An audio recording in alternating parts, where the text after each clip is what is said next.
Renan, pode acender essa luz de trás aí, por favor. Amém. Glória a Deus. Olha lá para o teu irmão mais bonito, diga que bom que você está aqui nessa noite, né? Que bom que você está aqui nessa noite. Aleluias.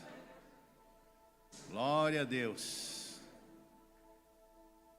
Quantas pessoas trouxeram sua Bíblia aí? Levanta bem alto assim. Diga lá, eu sou o que a Bíblia diz que eu sou. Eu sou uma bênção. Sou filho de Deus. A ti, Senhor, seja dado toda a honra, toda a glória, todo o louvor, toda a adoração. Se Deus é por mim, quem será contra mim? Se Deus é por nós, quem será contra nós? Tudo posso, naquele que me fortalece.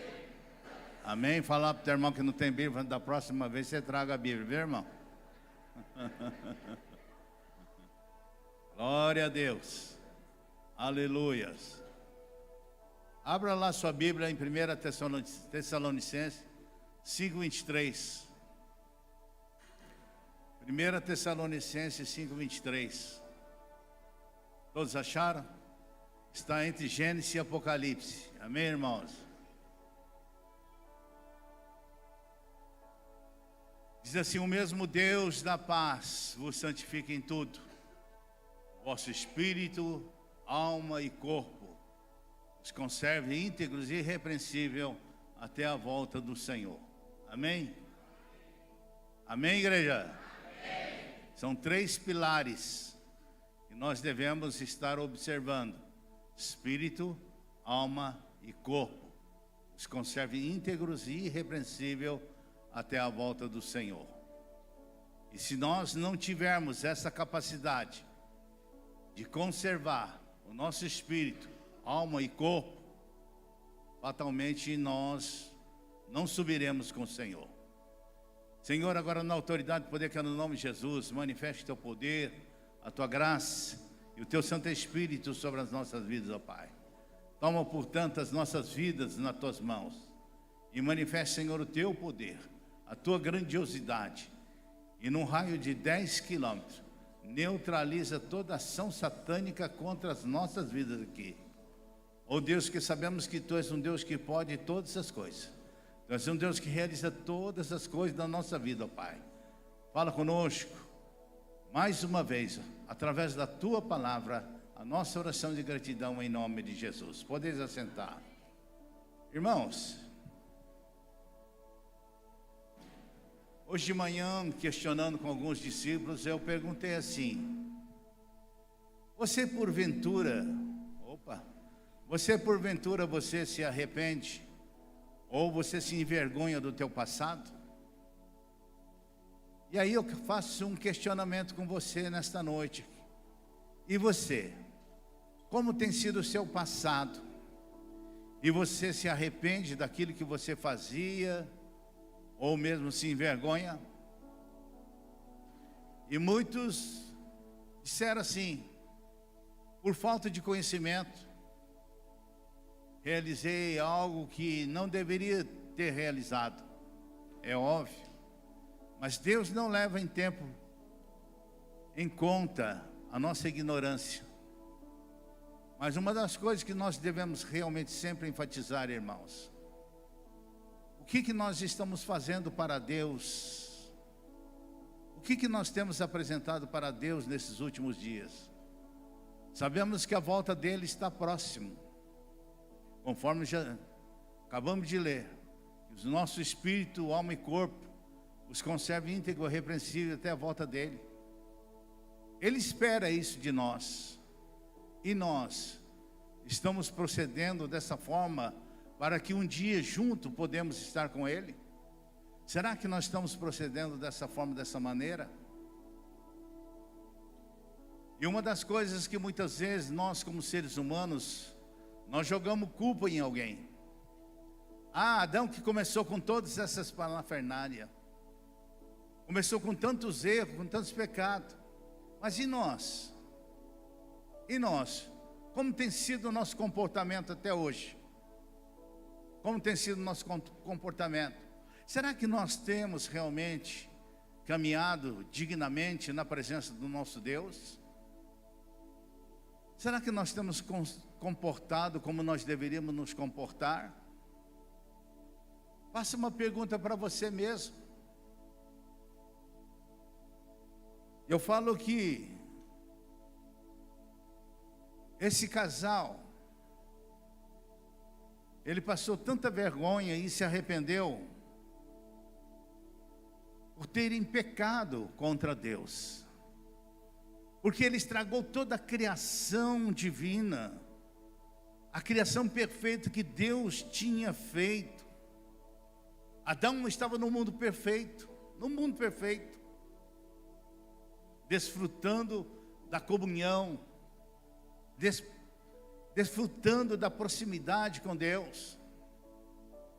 E a palavra do Senhor diz que na virada da tarde, Deus vai ao seu encontro, tomar chimarrão com ele, bater um papo com ele, dizer como que está a tua vida. E muitas vezes Deus vem sobre as nossas vidas e pergunta para nós mesmos: como está a tua vida hoje? O que você fez de bom hoje? E o que nós respondemos? Eu fiquei o dia inteiro lendo a palavra, orando, meditando, pensando só no Senhor. Será que isso acontece conosco? Será que isso acontece conosco?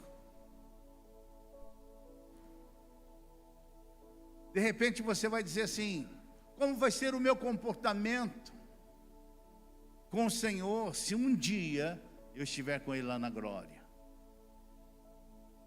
Como vai ser? Vai ser muito enfado ou vai ser bênção? Irmão, nós temos que parar, pensar e questionar. Como que vai ser o nosso encontro com o Senhor? Hoje eu não tive muito tempo, não tive muita oportunidade. Sabe o que é isso? É questão de escolha. Eles escolheram errar. E muitas vezes nós escolhemos errar também. Tiramos conclusões precipitadas, falamos o que nós não devemos falar, discutimos com a família. E muitas vezes nós falamos assim: olha, você errou. A palavra do Senhor diz que muitas vezes nós apontamos, o nosso dedo tem 3 que apontam. Esquecemos que aquele cisco que tem no olho do teu irmão, muitas vezes erramos porque tem um graveto muito grande nos nossos olhos. E justamente por causa desse erro, toda a criação ficou sujeita ao pecado. Toda a criação. Aí entrou o quê? Doença, decadência, morte, separação de Deus para a vida eterna. Desde então, todo ser humano tem nascido de uma natureza pecaminosa. A palavra do Senhor diz lá em Romanos 3:23, todos pecaram e carecem da glória do Senhor, todos. E 6:23 de Romanos diz que o salário do pecado é a morte, mas o dom gratuito de Deus é a vida eterna em Cristo Jesus. Irmãos, uma das coisas que nós devemos sentir feliz e agradecido é porque Deus é soberano. Deus é soberano. E apesar dos nossos erros, apesar dos nossos defeitos, Ele tinha um plano para que pudesse redimir o seu mundo através de quem? Através de Jesus Cristo. Por isso que a palavra do Senhor diz lá em João 3,16 que Deus amou o mundo de tal maneira que deu seu Filho unigênito, para que todo aquele que nele crê não pereça, mas que tenha vida eterna. Eu sei que vocês erraram, mas vou te dar mais uma oportunidade, enviando meu Filho. Aleluias.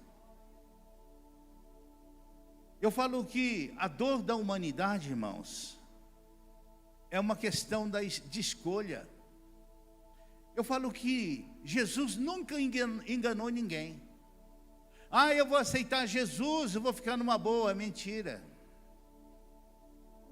A palavra do Senhor diz lá em João 16:33: essas coisas eu vos escrevi, para que tenhais paz em mim. No mundo tereis aflição, mas tem bom ânimo, eu venci o mundo. Ele não engana ninguém, irmãos. Mas sabe qual que é a diferença de nós termos Jesus? Lá fora não vai ter ninguém que vai te ajudar, mas aqui vai, Jesus Cristo de Nazaré. Só Ele vai ter essa capacidade de nos acalentar nos momentos mais difíceis da nossa vida. Isso é muito importante. Eu creio, irmãos, que Adão e Eva, ele deve ter vivido suas vidas na terra com muito pesar, pela perda da sua inocência e suas bênçãos associadas. Irmãos, a coisa mais terrível que existe é nós perdermos a comunhão com Deus. Coisa mais terrível. E muitas vezes nós questionando com os discípulos, e ela fala assim: olha, eu nasci no berço evangélico, mas a coisa mais terrível, a gente conhecedor da palavra, e de repente as amizades do mundo vêm sobre as nossas vidas, e de repente cometemos aquilo que nós não gostaríamos de ter cometido. É por isso que muitas vezes nós temos que ter muito cuidado, conforme diz lá em 2 Pedro, né? 2, 22, 21, 22. Antes, se não tivesse conhecido a Cristo, né? E depois, voltando novamente aos caminhos errados. É como se a porca revolvesse a lama e o cachorro aos seus próprios vômitos. Irmãos, nós não podemos errar, mas infelizmente o ser humano erra, irmãos. De que forma o ser humano erra? Maldizendo, brigando, discutindo, falta de perdão, mágoa, tristeza, tantas coisas vão acontecendo. Aí você vai culpar quem? Adão? Ou você mesmo? Sabe por quê? Adão, ele se envergonhou dos seus erros. Se nós olharmos lá em Gênesis 3, 9 e 10, chamou o Senhor, o homem lhe perguntou: onde você está? Ele respondeu: ouvi a tua voz no jardim, porque estava nu, tive medo e me escondi. Quem disse que você estava nu? Se ele todo dia estava com ele. Quem disse? Irmãos, eu falo que o descortinar do pecado é algo trágico. Nós temos que entender isso. Eu penso, irmãos, que Adão e Eva devem ter vivido o resto das suas vidas em arrependimento. Afinal de contas, creio que ele lembrava de todos os momentos vividos lá no paraíso. Agora, uma das coisas que eu fico assim, não fico triste, mas fico pensativo, que nós não podemos confundir Deus Pai, Deus Filho. Deus, ele era bastante austero. E outro que também pecou era Pedro. Era Pedro. Lá em João 13, 37 e 38, replicou Pedro: Senhor, por que não posso seguir-te agora? Por te darei a própria vida, respondeu Jesus. Darás a vida por mim? Em verdade te digo que jamais cantará o galo antes que me negue 3 vezes. Aqui descreve a noite da traição de Jesus, a traição de Cristo. Logo após a refeição da Páscoa, irmãos, Pedro diz que Jesus daria vida pelo seu Senhor. E muitas vezes nós também batemos no peito e falamos assim: com Jesus eu faço de tudo. Mas será que faz? Irmãos, naquela noite, com medo de perder a sua própria vida, Pedro negou Jesus 3 vezes. Se vocês abrirem lá em João Coloca lá João 15, versículo 15, João 18, do 15 até o 27. Colocou lá? João 15, João 18, do 15 a 27. Simão Pedro e outros discípulos seguiam Jesus, sendo este discípulo conhecido do sumo sacerdote, entrou para o pátio deste com Jesus. Pedro, porém, ficou de fora, junto à porta. Saindo, pois, o outro discípulo, que era conhecido do sumo sacerdote, falou com a encarregada da porta e levou Pedro para dentro. Então a criada encarregada da porta perguntou a Pedro: não és tu um dos discípulos deste homem? Não sou, respondeu ele. Ora, os servos e os guardas estavam ali, tendo acendido um braseiro por causa do frio, e aquentava-se. Pedro estava no meio deles, aquentando-se também. Então o sumo sacerdote interrogou Jesus acerca dos seus discípulos e da sua doutrina. Declarou Jesus: eu tenho falado francamente ao mundo. Ensinei continuamente, tanto na sinagoga como no templo, onde todos os judeus se reúnem, nada disso em oculto. Por que me interrogas? Pergunta aos que ouviram o que lhes falei. Bem sabe eles que eu disse. Dizendo ele isto, um dos guardas que ali estava deu uma bofetada em Jesus, dizendo: é assim que fala ao sumo sacerdote? Replicou-lhe Jesus: se falei mal, dá testemunho do mal. Mas se falei bem, por que me feres? Então Anás o enviou manietado à presença de Caifás, o sumo sacerdote. Lá estava Simão Pedro, aquentando-se. Perguntar-lhe: pois, és tu porventura um dos discípulos dele? Ele negou e disse: não sou. Um dos servos do sumo sacerdote, perante daquele quem Pedro tinha decepado a orelha, perguntou: não te vi eu no jardim com ele? De novo Pedro negou, e no mesmo instante o galo cantou. Observe, irmãos, nós como seres humanos, nós temos a tendência de negar Jesus? Sim ou não? Infelizmente nós temos, irmãos. Infelizmente nós temos. Depois que ele negou, vocês sabem o que diz a palavra? Lá em Lucas 22, 62, que ele saiu e chorou amargamente. Agora aqui uma coisa interessante. Deus não deu oportunidade para Adão se retratar. Mas aqui Jesus deu uma oportunidade para que Pedro se retratasse. Aí está a diferença, irmão. Aí está a diferença de nós hoje em dia. Embora você possa errar, mas Deus te dá uma oportunidade para você retratar. Esta é a diferença, porque hoje nós estamos vivendo na graça, somos justificados por Cristo. Aleluias por isso. Aleluias. Pedro, ele foi restaurado e cresceu na fé, tornando-se um dos fundadores da igreja primitiva. Pedro realmente, ele passou e começou a fortalecer também os seus irmãos, depois de ser perdoado. Assim como o Senhor Jesus predisse lá em Lucas 22, 32. Eu, porém, roguei por ti, para que a tua fé não se desfaleça. Tu, pois, quando te converteres, fortaleça o teu irmão. Olha só, Pedro que andava com o Senhor, ele diz assim: tu, pois, quando te converteres. Por isso que eu falo assim, tem muitos crentes convencidos ou convertidos? Devemos ser crentes convertidos.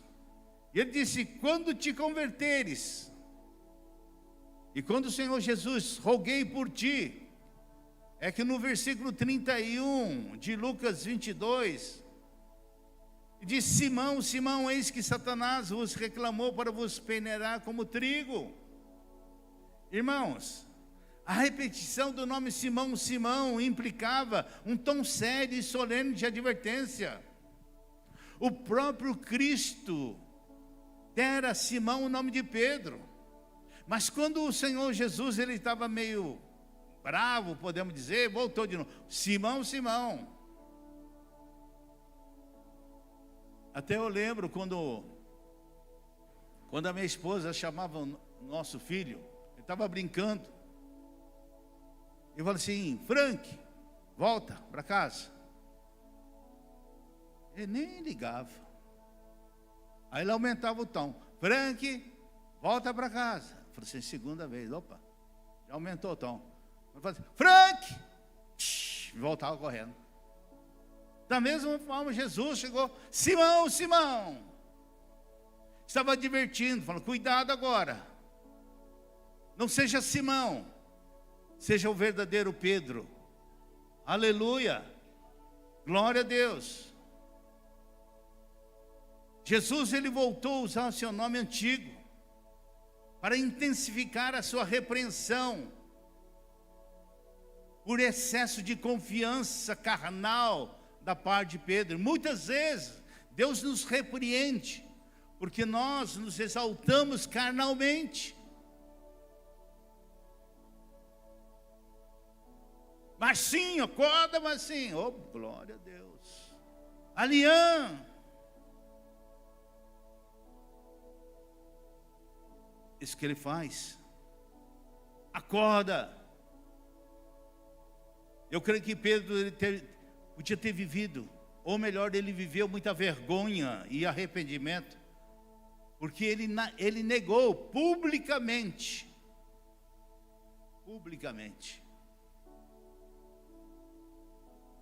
Sua compreensão, irmãos, aprofundada da pessoa, da obra de Cristo, venceu o seu sentimento de fracasso.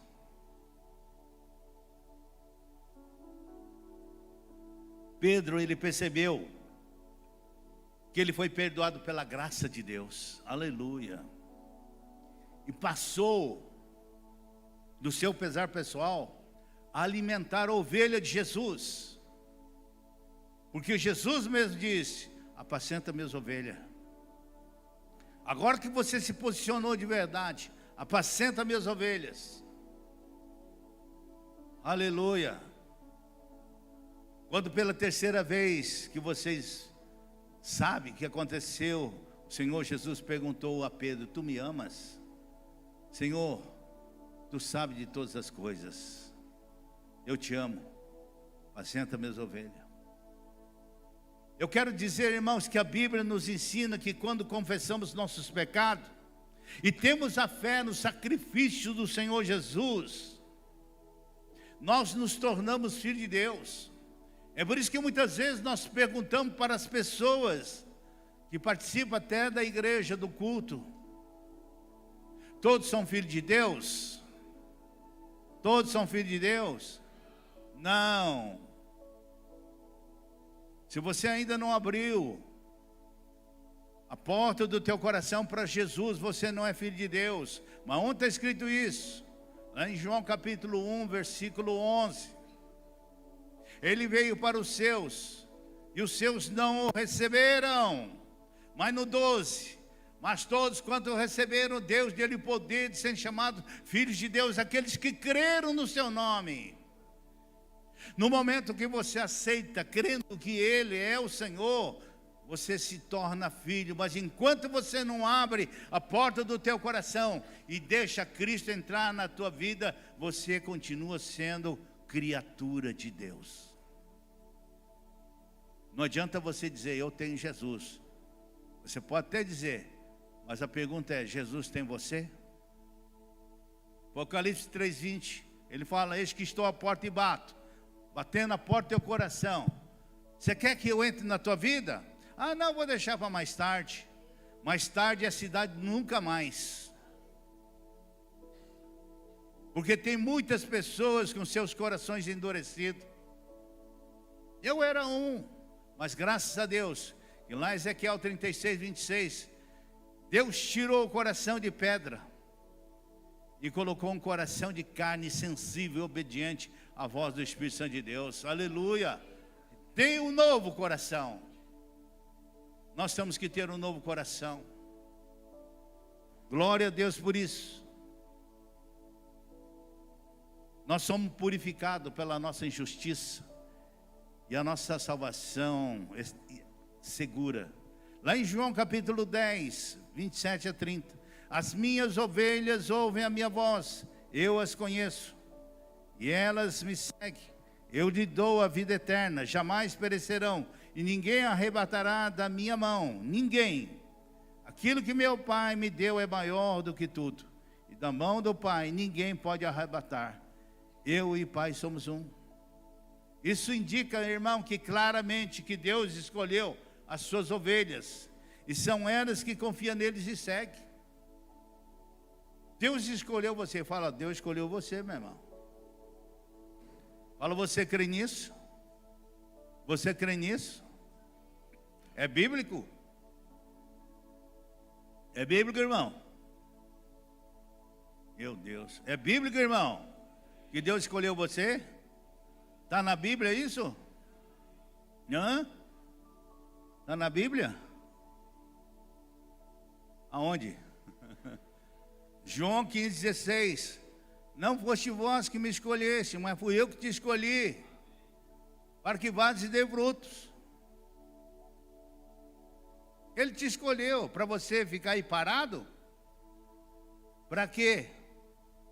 Para que você vá e dê fruto. Você é o atalaia dele.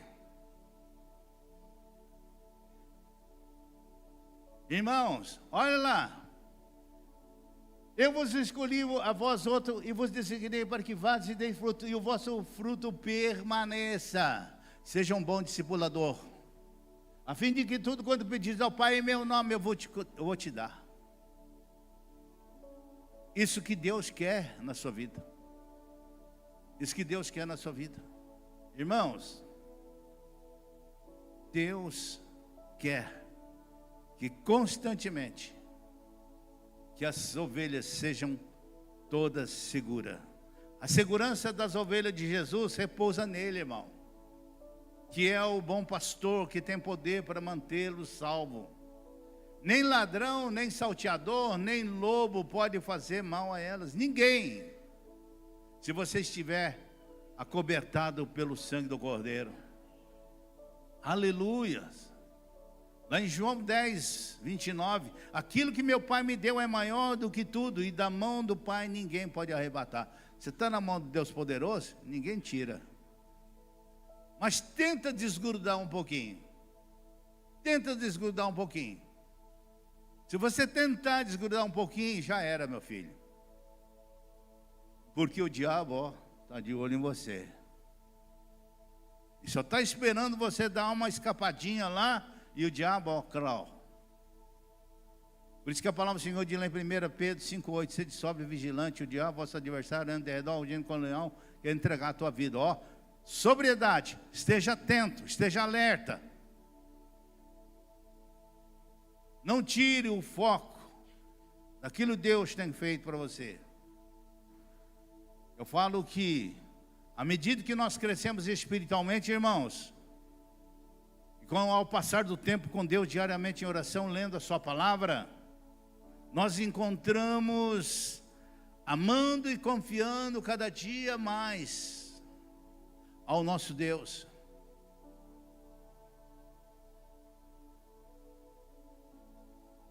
Palavra do Senhor de lá em Tiago 1,22: não sejais meros ouvintes da palavra, mas praticantes da palavra.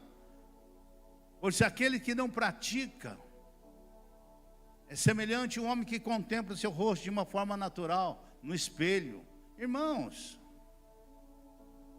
vamos praticar a palavra de Deus, vamos viver a palavra de Deus. Amém, igreja? Eu falo que nós temos que confiar no nosso Deus, que Ele fez uma coisa muito linda: separou os nossos pecados. Conforme Ele disse, quanto o Oriente do Ocidente. Lá no Salmo 103, 12 diz: quanto dista o Oriente do Ocidente, assim afasta de nós as nossas transgressões. Arrependemos sim dos nossos erros do passado, mas este não é o foco, irmãos. Temos que manter os nossos olhos no Senhor Jesus, autor e consumador da nossa fé. Hebreus 12, 2, ele diz: olhando firmemente para o autor e consumador da fé, Jesus, o qual em troca da alegria que estava proposta, suportou a cruz, não fazendo caso da ignomia, está sentado à destra do trono de Deus.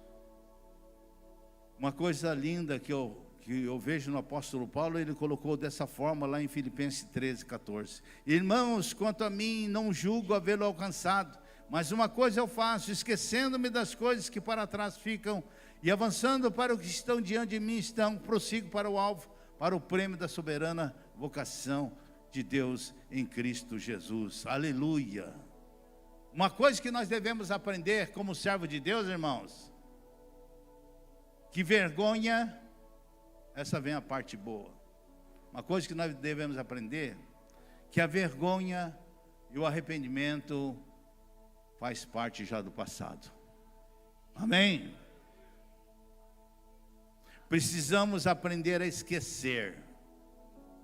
A palavra do Senhor diz lá em 2 Coríntios 5,17: se alguém está em Cristo, nova criatura é, as coisas antigas se passaram, eis que fez tudo novo. Gente, vamos agora focar, a partir de agora, aquilo que Deus quer e pode fazer na nossa vida. O diabo tenta lembrar do nosso passado, e o diabo, quando tenta lembrar do nosso passado, lembra dele o futuro, que é lá de baixo, queimando no lago do enxofre. Aleluia! Lembra dele.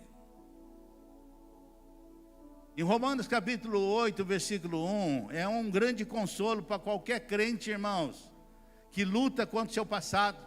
Quando ele diz: agora, pois, nenhuma condenação há para aqueles que estão em Cristo Jesus. Aleluia! Eu gostava muito desse cântico, né? Nenhuma condenação há para quem está em Cristo. É muito lindo, não é? Nenhuma condenação há. Se você está em Cristo, você é nova criatura, as coisas começam a tomar um rumo totalmente diferente. Somos pecadores, sim, mas graças a Deus somos justificados por Ele. Aí você diz: mas como que é essa tal da justificação?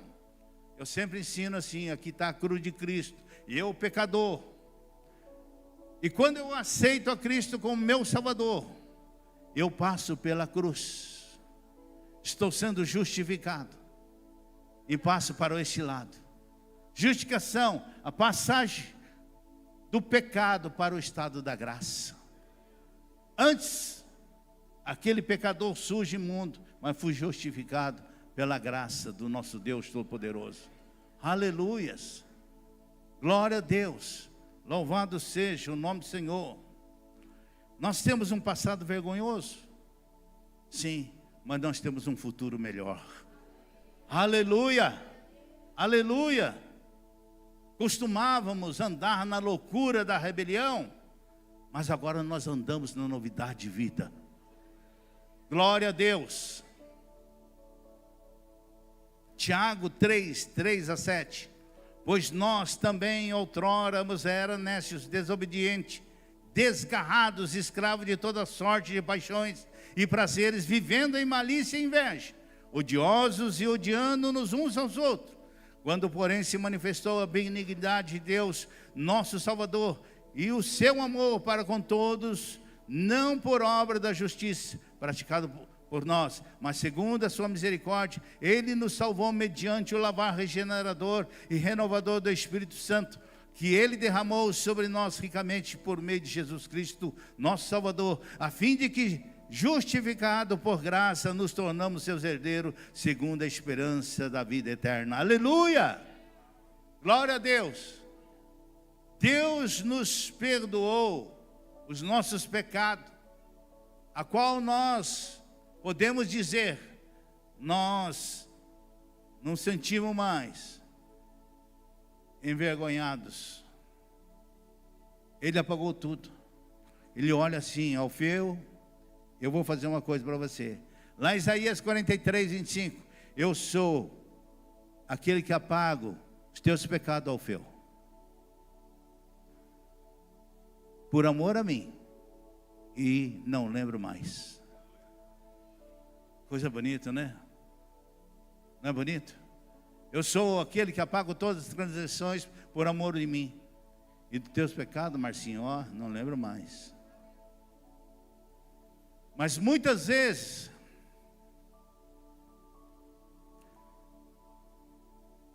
nós ficamos catucando, né? Como diz aqui, catucando o passado. Se não me engano, lá em Oséias 7,19, se não me engano, que Deus lança todos os nossos erros, nossos pecados na profundidade do abismo, e lá no fundo tem uma plaquinha: não pesque mais, por favor. Não é? Deus é um Deus que pode todas as coisas, irmãos. Deus é um Deus que pode todas as coisas. Agora nós podemos seguir em frente. Paulo disse: estou crucificado com Cristo. Logo já não sou eu mais quem vive, mas Cristo vive em mim. E esse viver que agora tenho na carne, vivo pela fé do Filho de Deus, que me amou e a si mesmo entregou por mim. Aleluias! Glória a Deus! Aí eu pergunto para você nesta noite, meu irmão, você que está aqui,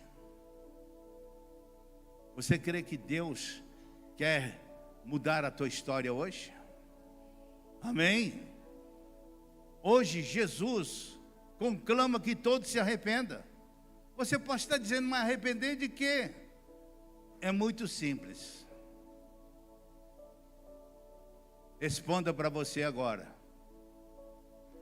Se você diz que Jesus mora em você, Jesus faria o que você está fazendo?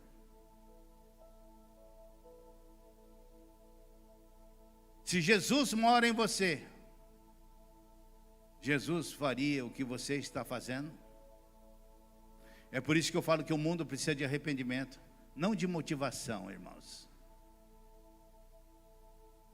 Aí eu pergunto: como você se comportaria se pudesse ver Jesus observando a sua conduta?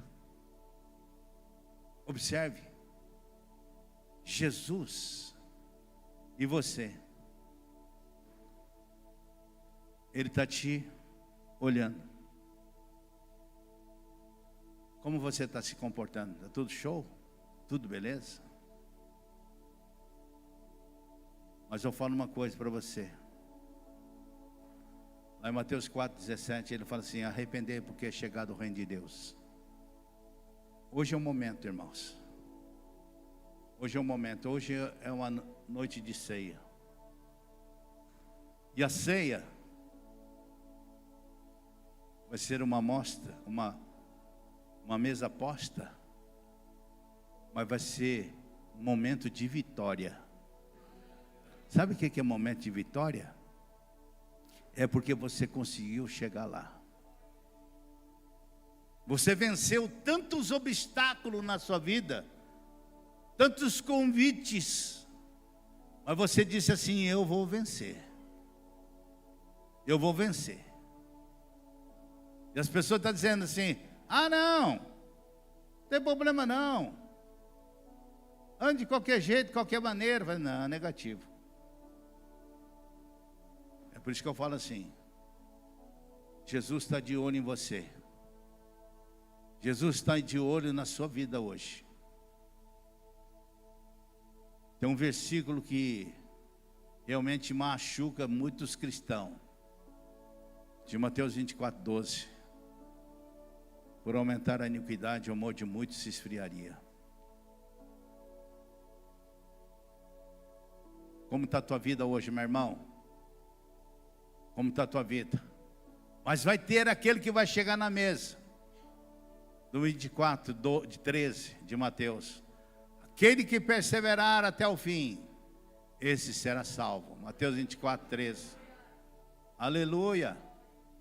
Glória a Deus. Glória a Deus mesmo. Hoje nós vamos celebrar a vitória. Mas é uma vitória aqui na terra. Que você está aqui, Eu não posso questionar a tua vida. Que a própria palavra do Senhor diz lá em 1 Coríntios 13, 28. Examine-se, pois, o homem a si mesmo, depois coma e beba desse cálice. Feche seus olhos.